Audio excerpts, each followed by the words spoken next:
قادر مطلق خدا باپ اور بیٹے اور روح القدس کا فضل اور اطمینان آپ کو ہمیشہ حاصل ہوتا رہے، آمین۔ آج خدا کے کلام میں سے ہم سیکھیں گے انسانوں کی طرف سے انسانوں کی جانچ اور آزمائش، tests and trials of humans by humans. Bible بتاتی ہے کہ انسان بھی دوسرے انسانوں کی جانچ کرتے اور انہیں آزماتے ہیں کئی مقاصد کے تحت، فار ڈفرینٹ پرپزز۔ کوئی ایک مقصد نہیں۔ خدا کے آزمانے پرکھنے جانچنے کا مقصد ہم نے سیکھا کہ وہ اچھا ہے، ہماری تصدیق کرنا چاہتا ہے، ہماری منظوری دینا چاہتا ہے، ہمیں سرفراز کرنا چاہتا ہے، ایلیویٹ کرنا چاہتا ہے، ہمیں پروموٹ کرنا چاہتا ہے، اور شیطان ہمیں برباد کرنا چاہتا ہے۔ انسان بھی دوسرے انسانوں کی جانچ کرتے پرکھتے ہیں، ان کی آزمائش کرتے ہیں، کوئی ایک مقصد نہیں، کئی مقصد ہیں۔ بعض اوقات انسان خدا کی طرف سے اس کا ایک آلہ بن کر، ایک انسٹرومنٹ بن کر دوسرے انسانوں کی آزمائش کرتے یا انہیں پرکھتے ہیں۔ بنی اسرائیل کے لیے خدا نے کہا وہ قومیں کہ جن کے بیچ میں تم جاؤ گے میں ان کے ذریعے تمہیں آزماؤں گا۔ استثنا 13 باب میں لکھا ہے کہ ایسے لوگ کھڑے ہوں گے جو جھوٹی نبوتیں کریں گے، وہ تمہیں غلط تعلیم دیں گے اور یہ ظاہر کریں گے کہ ان کی تعلیم سچی بھی ہے، لیکن میں ان کے ذریعے تمہیں آزماؤں گا کہ تم میرے ساتھ وفادار رہتے ہو یا نہیں۔ خدا یرمیہ کے صحیفے میں کہتا ہے کہ میں تجھے لوگوں کو جانچنے اور پرکھنے کے لیے مقرر کرتا ہوں۔ تو بعض اوقات انسان خدا کی طرف سے نمائندہ بن کر، اس کا انسٹرومنٹ، اس کا ٹول بن کر دوسروں کو آزماتا ہے، انہیں پرکھتا ہے، اور بعض اوقات انسان شیطان کی طرف سے اس کا ٹول بن کے، اس کا انسٹرومنٹ بن کے، اس کا آلہ بن کے، اس کا نمائندہ بن کے انسانوں کو آزمائش میں ڈالتا، انہیں پرکھتا ہے۔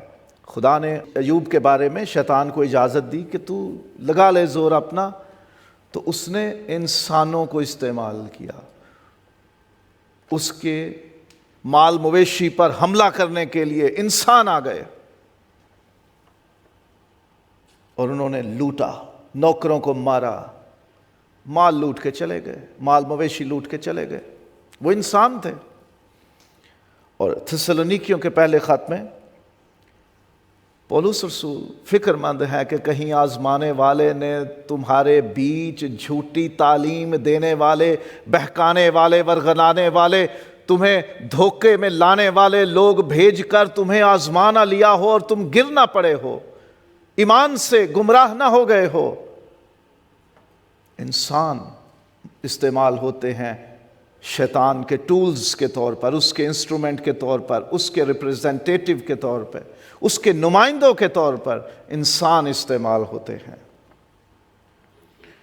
اور دوسرا کرنتھیوں 11 باب 13 سے 15 آیت میں بھی ایسا ہی بیان ملتا ہے کہ لوگوں کو استعمال کرتا ہے ابلیس، شیطان، تاکہ وہ ورغلائیں، ایمان سے گمراہ کریں، لوگ گر پڑیں، ایماندار اپنا ایمان گنوا دیں۔ ابلیس استعمال کرتا ہے انسانوں کو کہ دوسرے انسانوں کو آزمائش میں ڈالا جائے۔ بعض اوقات انسان دوسروں کو گرانے کی نیت سے انہیں آزماتے ہیں یا جانچتے ہیں۔ انسان دوسروں کو آزماتے ہیں بری نیت سے کہ وہ گر پڑیں، وہ ناکام ہو جائیں۔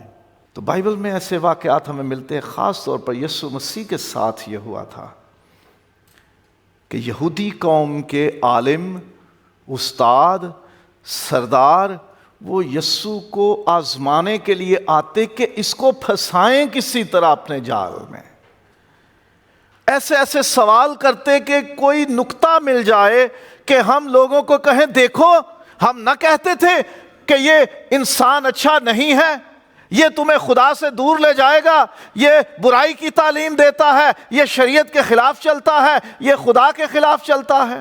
اسے پھنسانے کے لیے، اسے گرانے کے لیے، اسے رسوا اور بے عزت کرنے کے لیے اسے آزماتے تھے. سوال ایسے ایسے کرتے. کبھی ایک عورت کو لے آئے کہ یہ گناہ کرتے ہوئے پکڑی گئی ہے، اور لکھا ہے بائبل میں کہ وہ اسے آزمانے کے لیے اس عورت کو اس کے پاس لائے تھے. اگر سچ مچ انہوں نے انصاف کرنا ہوتا تو وہ اپنی عدالت میں کر لیتے، کیونکہ شریعت یہودیوں کو یہ اجازت دیتی ہے کہ جو قوم کا سردار کاہن ہے وہ عدالت لگائیں اور ایسے گناہ کرنے والے جوڑے کو سزا دیں. لیکن وہ ایک عورت کو اکیلی کو لے کر آئی یسوع کے پاس صرف آزمانے کے لیے، اسے پھنسائیں کسی طرح. وہ اسے آزماتے تھے. اچھا یہ بتا، کیسر کو ٹیکس دینا، جزیہ دینا، محصول دینا روا ہے کہ نہیں؟ یہ کہے گا کہ روا ہے، جائز ہے، اسے ٹیکس دو تو ہم یہودیوں کو بھڑکائیں گے، دیکھو تم پہ ٹیکس لاگو کرواتا ہے، یہ ان کا رومیوں کا ایجنٹ ہے. اور اگر کہے گا کہ نہیں دینا جائز نہیں ہے تو پھر رومیوں سے کہیں گے دیکھو تمہارا غدار یہ قوم کو ٹیکس دینے سے منع کرتا ہے. آگے آزمانے کے لیے ایک عورت نے بیاہ کیا، شوہر مر گیا، پھر دوسرے بھائی سے شادی، اسی طرح 7 بھائیوں سے شادی ہوئی، وہ 7 کے 7 مر گئے. آخر میں وہ کس کی بیوی گنی جائے گی؟ پھنسانے کے لیے، گرانے کے لیے اسے آزماتے تھے. ہم بھی کرتے ہیں یہ. جان بوجھ کر ہم کسی کمزور شخص سے بات کرتے ہیں، جس معاملے میں وہ کمزور ہے اسی معاملے کے سوال کریں گے، وہی اس سے بات کریں گے کہ جس میں وہ کم ہے، کمزور ہے. ہم اس معاملے میں اس کو رسوا اور بے عزت کرنے کی کوشش کرتے ہیں. نیت اچھی نہیں ہوتی ہماری، لیکن بعض جگہوں پہ نیت اچھی ہوتی ہے. جیسے استاد اچھی نیت سے اپنے شاگردوں کی جانچ یا آزمائش کرتے ہیں. سارا سال پڑھاتے ہیں یا پوری ٹرم 3 مہینے 2.5 مہینے وہ پڑھاتے ہیں، اور اس کے بعد اس پڑھائے ہوئے میں سے امتحان لیتے ہیں، ان کی جانچ کرتے ہیں، ان کی پرکھ کرتے ہیں. اس لیے نہیں کہ بچوں کو فیل کریں، اس لیے کہ وہ انہیں پش کریں اگلے لیول میں، اگلی جماعت میں، اگلے گریڈ میں وہ انہیں بھیج سکیں، وہ زندگی میں آگے بڑھ جائیں. جو سیکھا ہوا ہے وہ استاد پرکھتا ہے کہ انہوں نے سیکھ لیا ہے یا نہیں. نیت اچھی ہوتی ہے. ہمیں جب تک ہم اسکول، کالج، یونیورسٹی میں یا کسی بھی اکیڈیمیا میں ہوتے ہیں، تعلیم حاصل کر رہے ہوتے ہیں، تو امتحان کا وقت ہمیں سب سے برا لگتا ہے. ٹیسٹ جس دن ہو اس دن اکثر بچوں کے دانت میں، ان کے پیٹ میں، ان کے سر میں درد ہو جاتا ہے.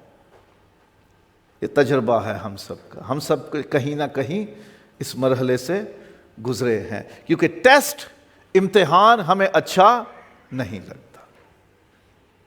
لیکن وہ استاد دشمنی میں نہیں، بری نیت سے نہیں، بلکہ اچھی نیت سے ہماری پروموشن کے لیے، ہمیں بڑھاوا دینے کے لیے، ہماری ترقی کے لیے ہمارا امتحان لیتے، ہماری آزمائش کرتے اور ہمیں جانچتے اور پرکھتے ہیں.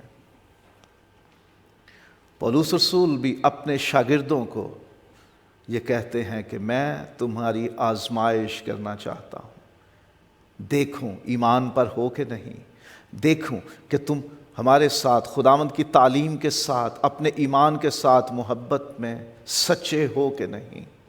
نیت اچھی ہوتی ہے استاد کی. امتحان کا مقصد نیک ہوتا ہے تاکہ پرکھا جائے کہ آپ نے سیکھ لیا ہے اور اگلے لیول پہ آپ کو لے جایا جا سکے. بری نیت سے بھی لوگ آزماتے اور پرکھتے ہیں، گرانے کے لیے، بدنام اور رسوا کرنے کے لیے، ناکام کرنے کے لیے. اور اچھی نیت سے بھی جیسے استاد. انسان دوسروں کی قابلیت جاننے کے لیے بھی ان کی جانچ یا آزمائش کرتے ہیں. ہمیں پتہ نہیں ہوتا کہ اس شخص میں کتنی قابلیت ہے، یہ کتنے کام کے لائق ہے، اس میں کوئی خوبی ہے کہ نہیں ہے، ہمیں نہیں پتہ ہوتا. جیسے آپ کسی جگہ ملازمت کے لیے، جاب کے لیے جاتے ہو، انٹرویو ہوتا ہے، یا کہیں کوئی ڈیمو دینا پڑتا ہے، پریکٹیکل کام کر کے دکھانا پڑتا ہے۔ اکثر بیوٹیشنز جب کہیں جاتی ہیں سیلون میں جاب کے لیے تو وہ انہیں ڈیمو کے لیے کہتے ہیں جی آپ تھوڑا کام کر کے دکھائیے۔ اگر آپ مکینک ہو اور آپ کسی ورک شاپ میں، گیرج میں جاتے ہو کہ جی ہمیں ملازم رکھ لیجئے، تو وہ کہتے ہیں کہ یہ کام ہے کر کے دکھاؤ۔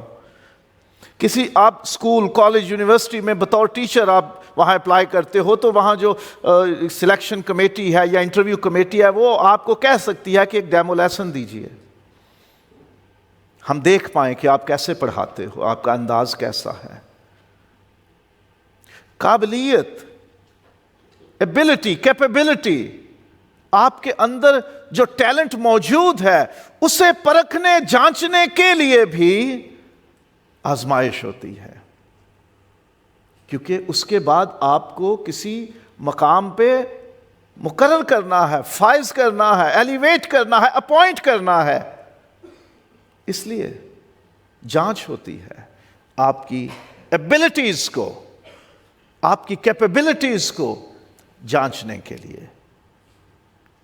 دانیال نے کہا داروغے سے کہ ہمیں صرف ساگ پات کھانے کو دو اور 10 دن کے بعد آزما لینا کہ ہم میں اور دوسروں میں کوئی فرق ہے یا نہیں ہے۔ اور دوسرا کرنتھیوں 8واں باب اور 22ویں آیت پولس رسول کہتے ہیں کہ ہم نے اپنے ساتھی کو بار بار آزمایا، وہ اس قابل ہے، اس پہ ہم بھروسہ کر سکتے ہیں، خدمت اس کے سپرد کی جا سکتی ہے۔ اور تیموتھیوس کے نام پہلے خط میں 3واں باب 10ویں آیت کہ جنہیں لیڈرشپ میں مقرر کیا جاتا ہے انہیں پہلے آزمایا جائے کہ وہ اس قابل ہیں کہ نہیں، وہ یہ وزن اٹھا سکیں گے کہ نہیں، کیونکہ انہیں ایک بڑا رتبہ ملنا ہے، انہیں بڑی ذمہ داری ملنی ہے۔ تو ان کی ایبلٹیز، کیپیبلٹیز، ان کے ٹیلنٹس، ان کی قابلیت، اہلیت پرکھنے اور جانچنے کے لیے انسان آزمائش کرتے ہیں، اور اس میں کوئی برائی نہیں ہے۔ انسان دوسروں کے بارے سچائی جاننے کے لیے ان کی آزمائش کرتے ہیں، سچے ہو یا نہیں۔ کبھی کبھی ہوتا ہے کہ یہاں کوئی اپنا فون بھول جاتا ہے، بینچ میں آگے جو ریک بنا اس میں فون رکھا اور عبادت ختم ہوئی اور جلدی سے اٹھ کے چلے گئے، تو بعد میں کوئی بھائی ہمیں فون دے دیتے ہیں، میرے پاس آ جاتا ہے فون کہ آپ سے کوئی کانٹیکٹ کرے گا، تو کبھی کیا ہوتا ہے کہ میں پوچھتا ہوں کہ آپ فون لینے آئے ہو، کون سی کمپنی کا ہے، اس کا پاسورڈ کیا ہے، اس کے اندر جو اسکرین لگی ہوئی ہے ڈی پی کس کی ہے۔ یہ بات اس لیے پوچھتا ہوں کہ کوئی غلط بندہ فون نہ لے جائے۔ وہ اپنا فون کی کمپنی بتاتا ہے، اس کے بعد اپنا پاسورڈ بتائے گا، میں کہوں گا میرے سامنے اس کو کھولے گا، wallpaper, picture, screen, D P وہی لگی ہوئی ہے تو پھر ٹھیک ہے، جو بتائی تھی نشانی وہ ٹھیک ہو گئی، اس کا مطلب ہے کہ تو سچا ہے، یہ فون تیرا ہی ہے۔ بعض اوقات ہم کسی کی سچائی پرکھنے کے لیے، سچائی معلوم کرنے کے لیے کسی کی آزمائش کرتے ہیں کہ یہ بندہ سچ بول رہا ہے یا نہیں۔ یوسف نے اپنے بھائیوں کے بارے میں یہ کلیہ استعمال کیا پیدائش باب نمبر 42 میں کہ تمہاری سچائی کے لیے میں تمہاری آزمائش کروں گا۔ تم کہتے ہو کہ ہمارا ایک چھوٹا بھائی بھی ہے جو باپ کے پاس ہے، جب تک اسے لے کے نہیں آؤ گے تم میں سے ایک یہاں پہ قید میں رہے گا۔ لے آؤ گے تو اس کا مطلب ہے تم سچے ہو، نہیں تو تم جاسوس ہو۔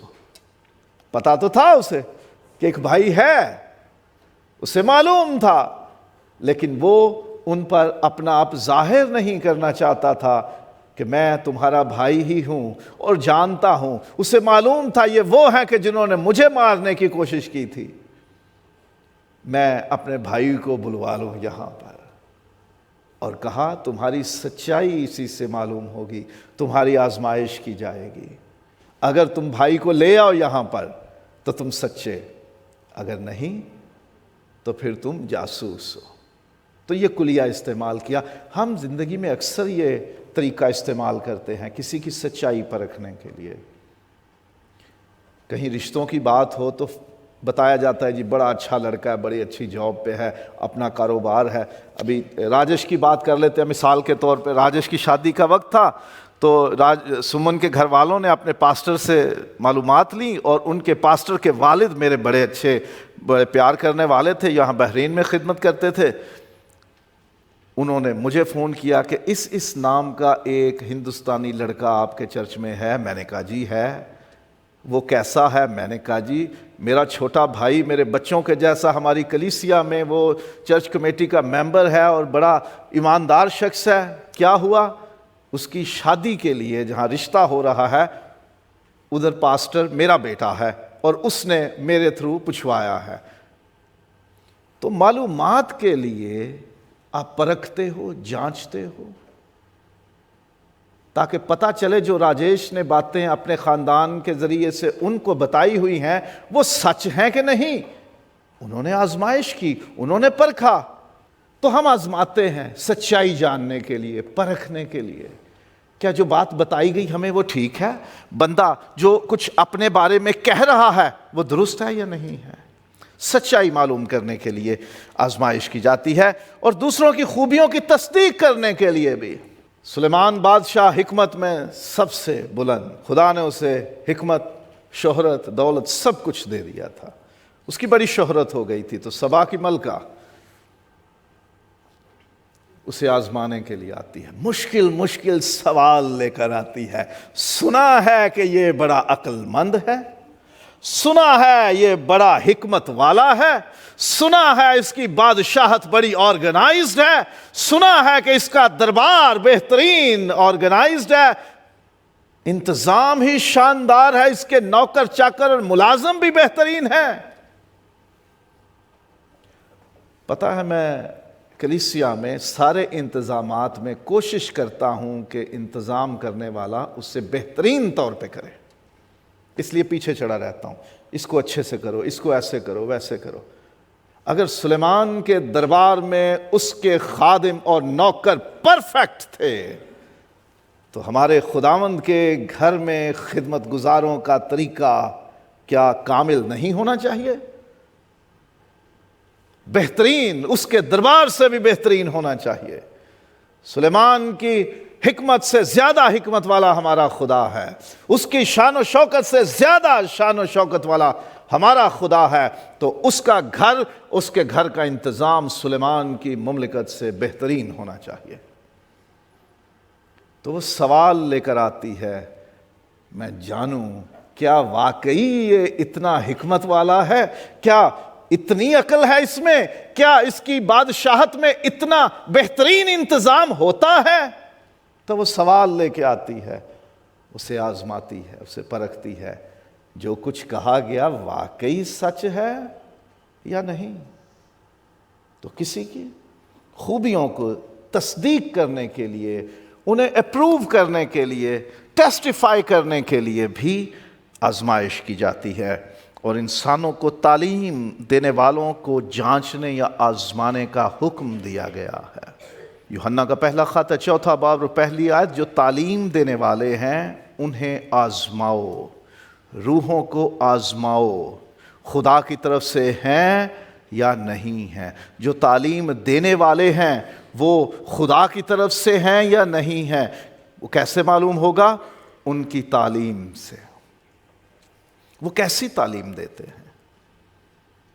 وہ تعلیم اس کلام کے مطابق ہے تو وہ خدا کی طرف سے ہیں، اور اگر وہ تعلیم اس کلام کے مطابق نہیں ہے تو پھر وہ خدا کی طرف سے نہیں ہیں، پھر انہیں اپنے گھر میں آنے نہ دو۔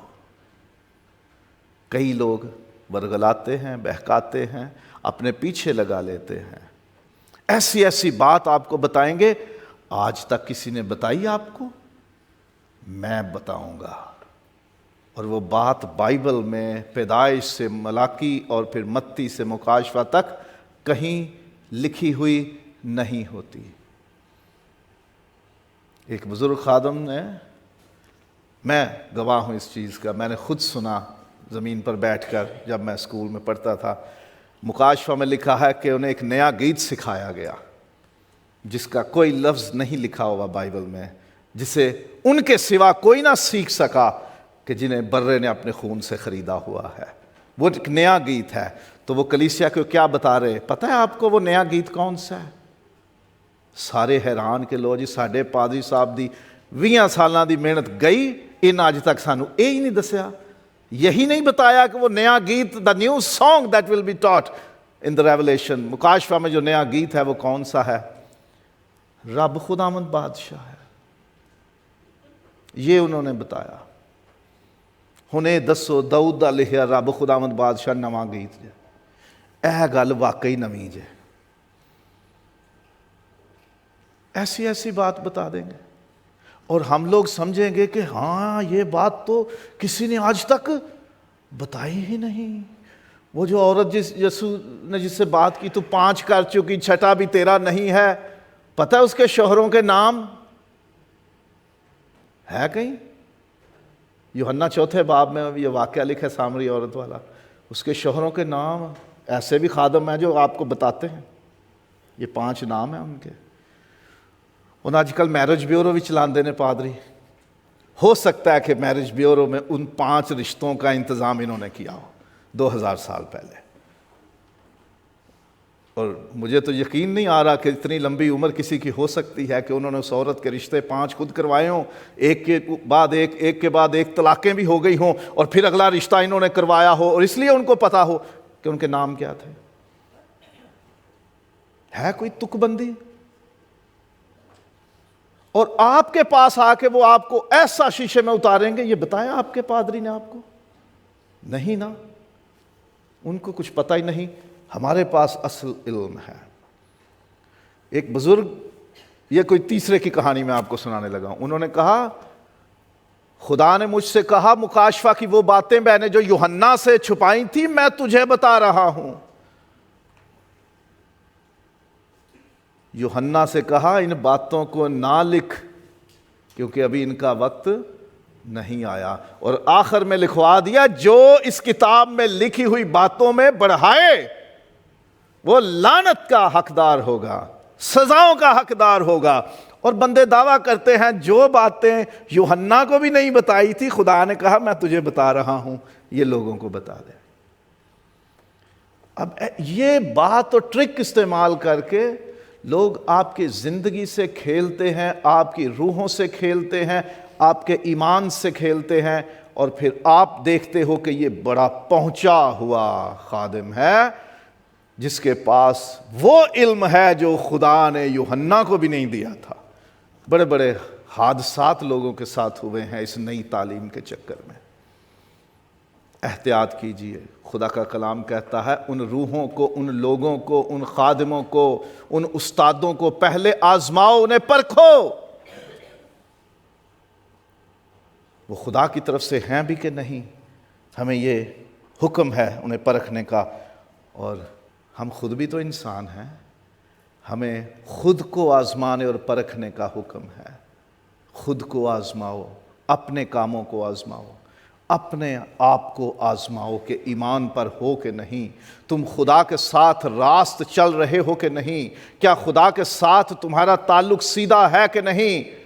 پس آدمی اپنے آپ کو آزما لے، examine yourself, test yourself, try yourself. اس سے پہلے کہ میں کسی انسان کو پرکھوں، کسی دوسرے شخص کو پرکھوں، مجھے اپنے آپ کو پرکھنا ہے کہ میں ایمان پر قائم ہوں یا نہیں، میں خدا کے ساتھ وفادار ہوں یا نہیں، میں پاکیزگی میں قائم ہوں یا نہیں، میں رائچیسنس یا راست بازی میں قائم ہوں یا نہیں ہوں، میرے کام اچھے ہیں یا برے ہیں۔ مجھے خود کو آزمانا ہے، خود کو پرکھنا ہے، خود کو ٹیسٹ کرنا ہے، خود کو ایگزامن کرنا ہے۔ انسان دوسروں کو آزماتے ہیں، آزما سکتے ہیں، پرکھ سکتے ہیں، جانچ سکتے ہیں، ٹیسٹ، ٹرائی، ایگزامن کر سکتے ہیں، لیکن انسانوں میں ایک دوسرے کو پرکھنے کے بیچ سب سے بہترین پرکھنا، جانچنا، ٹیسٹ کرنا، ٹرائی کرنا یہ ہے کہ میں اپنے آپ کو پرکھوں۔ آج ہم خداوند کی میز میں شرکت کریں گے، مسیح کے بدن اور خون میں شامل ہوں گے، اس کو کھانے اور پینے سے پہلے ہمیں حکم ہے کہ ہم میں سے ہر ایک اپنے آپ کو آزمائے کہ میرا خدا کے ساتھ رشتہ درست ہے یا نہیں، میں نے گناہ چھوڑے ہیں یا نہیں، میں نے توبہ کی ہے کہ نہیں، میں نے یسوع کو اپنا نجات دہندہ خداوند اور بادشاہ قبول کیا ہے یا نہیں، میں نے خدا پاک روح کو اپنی زندگی کا اختیار سونپا ہے یا نہیں، میں ایمان میں قائم ہوں یا نہیں، میرے کام ٹھیک ہیں یا نہیں۔ اگر جواب نہیں میں ہو تو لکھا ہے کہ پھر اس روٹی کو نہ کھاؤ، اس پیالے کو نہ پیو، کیونکہ جو کھاتے پیتے وقت اسے نہ پہچانے وہ اس سے سزا پائے گا۔ اس کا مطلب یہ نہیں کہ ہم اس کو لینا چھوڑ دیں، مطلب یہ ہے کہ ہم خود کو درست کر لیں پہلے۔ آسان حل کئی لوگ سمجھتے ہیں، مجھے پتہ ہے کئی لوگ نہیں آتے لینے کے لیے، میں دیکھتا ہوں، کیونکہ ان کو پتہ ہے کہ ہم نے پھر گناہ کرنے ہیں، ہم نے تو چھوڑنا ہی نہیں برا کام۔ چھوڑ دیں برا کام، ایک بار اس کی عادت بنا لیں، یہ آپ کو گناہ سے دور لے جائے گا۔ آپ کے اندر وہ طاقت آ جائے گی کہ آپ گناہ سے نفرت کرو گے، آپ خدا کے ساتھ مضبوط ہو جاؤ گے، کیونکہ یسوع نے کہا جو میرا گوشت کھاتا اور میرا خون پیتا ہے وہ مجھ میں قائم ہوتا ہے اور میں اس میں۔ ایک بار یسوع کو اپنے اندر آنے دیں، اس سے پہلے اپنے آپ کو آزما لو۔ اگر ٹھیک نہیں ہو تو یہی وقت ہے توبہ کا، اپنا آپ پاک صاف اس سے کروانے کا، یسوع کے خون سے دھل جانے کا، معافی پانے کا۔